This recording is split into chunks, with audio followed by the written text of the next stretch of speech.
Have you ever felt na nakakahawag yung stress? Na parang pagpasok mo, alam mo yung energy ng tao, either stress or good energy. Well, specifically, pag-usapan natin yung secondhand stress. Yes, secondhand stress is real. It's also called empathetic stress or vicarious stress. This is considered a real phenomenon supported by research. Pag-usapan natin ngayon.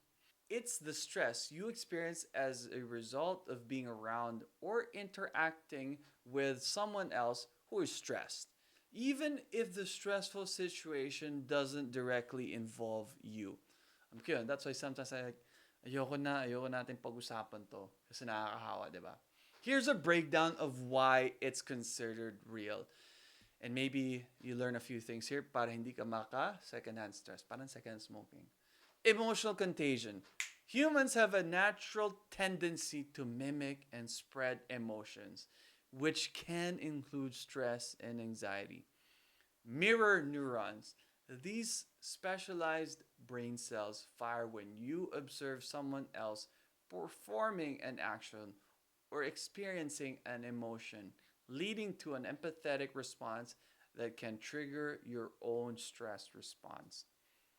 Psychological response.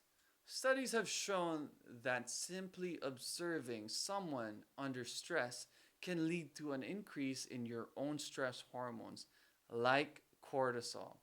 Some research even suggests stress related chemical signals.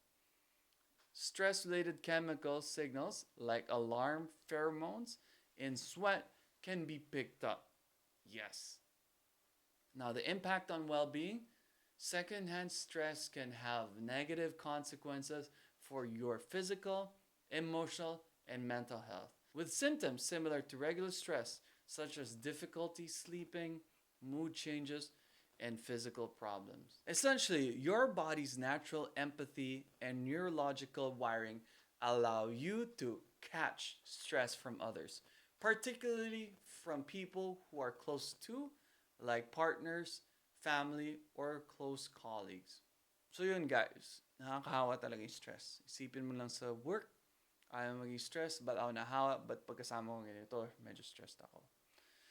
Well, let's share some techniques to avoid secondhand stress.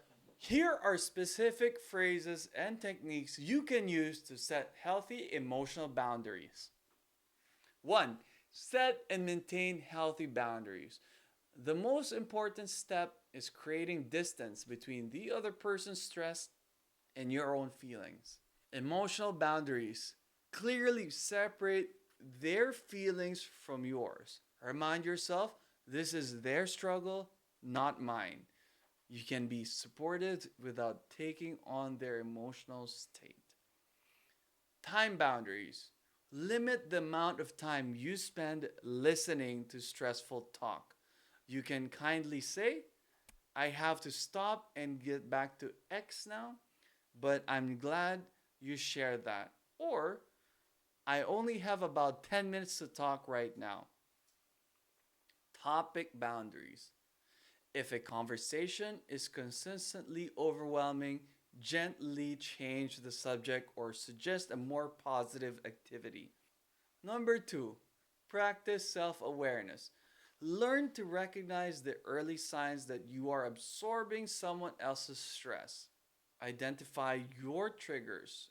Note which people or situations reliably make you feel stressed, tense, or drained. Monitor your physical response. Pay attention to physical signs of stress such as muscle tension, headaches, a racing heart, or trouble sleeping after a specific interaction. Use these as a sign to step back and recenter yourself. Use empathy versus emotional contagion. Aim for empathy, in other words, understanding and relating to their feelings, instead of emotional contagion, in other words, mimicking or adopting their feelings. Number 3, implementing self care and stress reduction.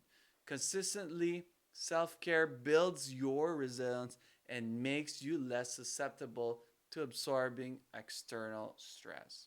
Mindfulness and breathing.